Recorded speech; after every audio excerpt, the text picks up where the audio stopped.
Pemirsa, di sidang ke-14 kasus dugaan penistaan agama dengan terdakwa Basuki Cahayapurnama kembali digelar. Tim kuasa hukum akan menghadirkan 3 orang saksi fakta dan saksi ahli meringankan.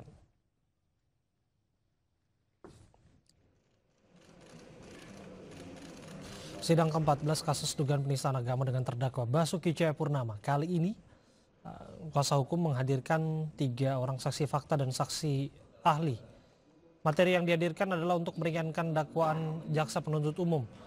Keterangan saksi fakta akan menceritakan bagaimana sosok Basuki. Jika diizinkan, majelis hakim kuasa hukum berencana menampilkan pidato Gus Dur saat Basuki kampanye di Pilkada Belitung. Menurut agenda rencananya akan ada 4 saksi, 3 saksi adalah saksi fakta, teman kecil Ahok, kemudian masyarakat di Belitung, dan 1 saksi ahli hukum pidana. Jaksa penuntut umum menyerahkan sepenuhnya ketentuan majelis hakim dan tidak akan menolak kehadiran saksi selama relevan dengan materi persidangan. Yaitu Pak Juhri, Pak Suyanto, sama Pak Fadrun, 3 orang. Ini adalah ada yang teman dari Pak Basuki saat SD, ada juga masyarakat sana yang tahu kesehariannya kehidupan dari Pak Basuki. Kemudian apa yang mau diterangkan minta juga. Nah, yang mau diterangkan ini bisa dicermati, minta waktu sebentar untuk beberapa menit saja. Ini nanti yang akan diketahui, akan diterangkan oleh para saksi itu. Bagaimana kehidupan sehari-hari daripada Pak Basuki atau Pak Ahok di sana. Sehingga jangan sampai dianggap berucap seperti itu dianggap melakukan penistaan atau penodaan agama. Padahal sejak awal dia sudah ada panduan atau pedoman dalam kehidupannya sehari-hari seperti ini. Sini adalah saat Gus Dur kampanye waktu itu. Bahwa Gus Dur mengatakan tidak apa-apa memilih Ahok untuk menjadi gubernur saat di Bangka Belitung. Itu sudah tempo hari, apalagi sekarang. Masa sekarang dikatakan nggak boleh. Padahal Gus Dur sendiri sebagai ulama besar, ya mantan presiden kita, justru menunjukkan dalil-dalilnya seperti apa yang dikemukakan di dalam video ini. Itu. Terserah dari penasihat hukum, kan begitu ya, terserah dari penasihat hukum siapa yang dihadirkan, tetapi permintaan majelis itu yang di dalam berkas perkara. Nah, yang di dalam berkas perkara ini ya orang-orang dekat terdakwa seperti itu. Nah, siapa saja nanti kita tunggu.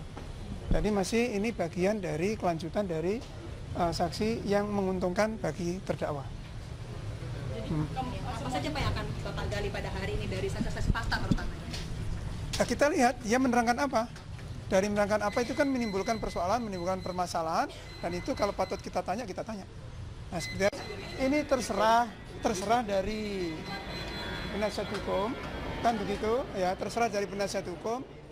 Saksi fakta, yaitu saya pada saat itu berkapasitas sebagai Ketua Panwas Kabupaten Belitung dalam Pilkada Gubernur tahun 2007 di Provinsi Bangka Belitung.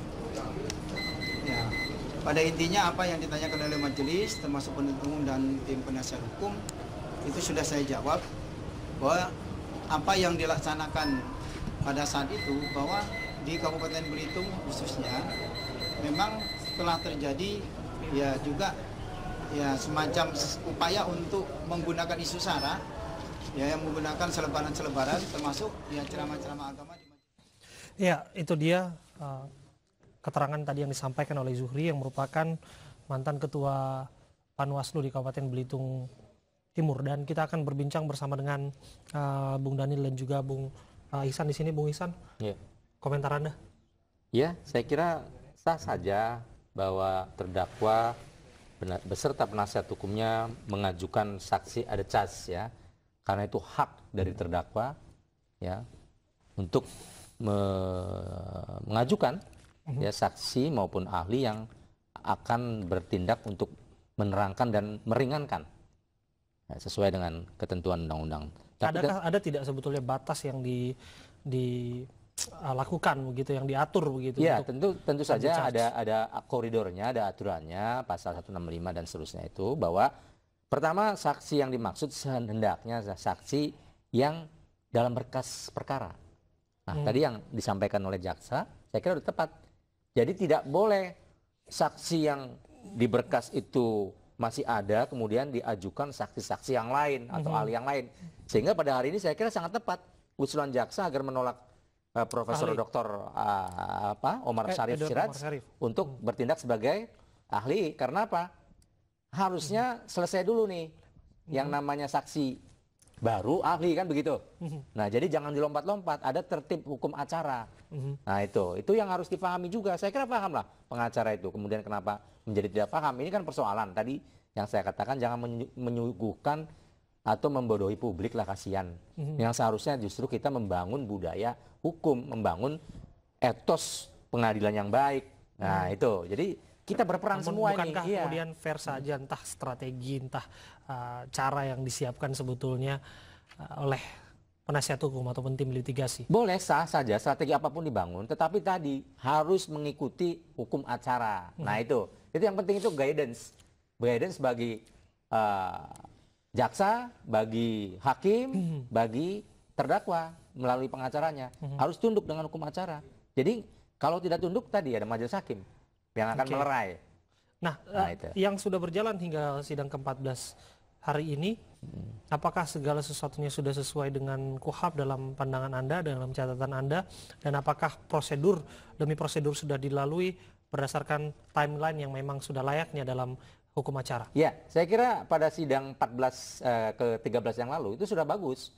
Semua sudah menjunjung tinggi KUHAP ya, apalagi saya lihat sangat wise sekali ya Pak majelis hakim, kemudian jaksa juga sudah demikian membela perannya sebagai wakil negara dalam criminal justice system. Kemudian pengacara juga sudah elok memperlakukan saksi-saksi yang diajukan, baik dari saksi jaksa maupun saksi mereka. Tapi kemudian sekarang kembali lagi pada posisi yang menurut saya menegasikan KUHAP ya. Tadi padahal di dalam sidang ke-13 disampaikan oleh majelis hakim bahwa untuk yang akan datang kami tidak akan, karena saya hadir ya, kami tidak akan lagi tolerir mengenai saksi yang di luar BAP. Anda boleh mengajukan kepada pengacara nih, majelis mengatakan Anda boleh mengajukan saksi di luar BAP berkas acara, tetapi nanti setelah semua selesai dalam BAP. Tapi sekarang seolah-olah ini kan nggak dihiraukan itu himbauan dan memang itu ketentuan KUHAP. Nah, kembali pengacara menurut saya melakukan tindakan yang tidak elok ya, dalam rangka membangun tadi budaya hukum juga itu ya, menegakkan hukum acara. Saya kira itu penting. Jangan karena strategi kemudian semuanya dilibas. Ada etika, ada tata cara, ada runtunan yang dibangun oleh undang-undang yaitu KUHAP. Saya kira itu yang menjadi acuan. Bung Daniel, entah saya yang merasa demikian atau Anda juga merasa demikian, bahwa nampaknya memang konsentrasi dan persidangan ini terkesan banyak sekali menguras energi sejumlah pihak, bukan hanya aparat penegak hukum, kemudian pengawasan, tentu pengamanan juga yang di sana, kemudian masyarakat dan media juga yang memang mau tidak mau harus tetap mengawal jalannya sidang ini. Komentar Anda? Iya, saya terakhir ketemu Pak Jokowi sebut begini, sudah ratusan miliar untuk pengamanan karena kasus ini saja. Gitu ya. Ratusan miliar? Iya, ratusan miliar untuk pengamanan untuk kasus ini saja. Jadi ada energi produktif kita yang memang hilang gara-gara kasus ini. Tadi saya sebutkan sebenarnya kasus ini kasus simple, yang membuat kompleks itu adalah berarti ada sesuatu faktor X yang kemudian membuat seorang Basuki Cahayapurnama itu yang sulit sekali dihukum dengan secara adil gitu. Sehingga prosesnya dibuat complicated begitu, sehingga ramai, sehingga produktivitas kita rendah. Oleh sebab itu saya berulang kali menyebutkan ya berperilaku adil saja sejak awal. Nah, itulah kenapa sejak awal kami sampaikan juga ke Pak Jokowi, agaknya ya Pak Jokowi harus terang bersikap terkait dengan ini, karena kebisingan di luar ini kan akhirnya kan mengarah ke Pak Jokowi itu. Seorang presiden tidak lantas juga untuk mendahului ataupun mengintervensi Betul, proses hukum yang saya sedang terjadi. bersepakat tentang itu. Termasuk kan berkait misalnya polemik yang terjadi pada kesempatan yang lalu ya, terkait Pak Basuki harus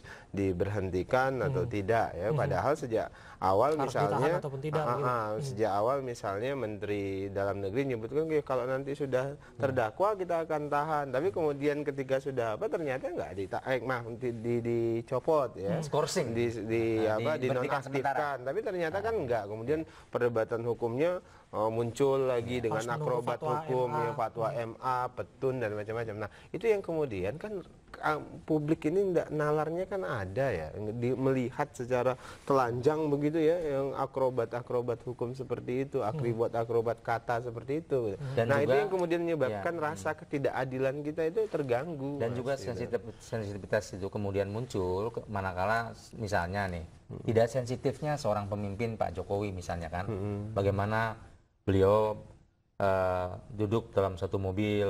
Nah, itu kan juga persoalan yang harusnya namanya itu ini simbolik sekali. simbolik, namanya ini Gimik politik terdakwa. begitu ya.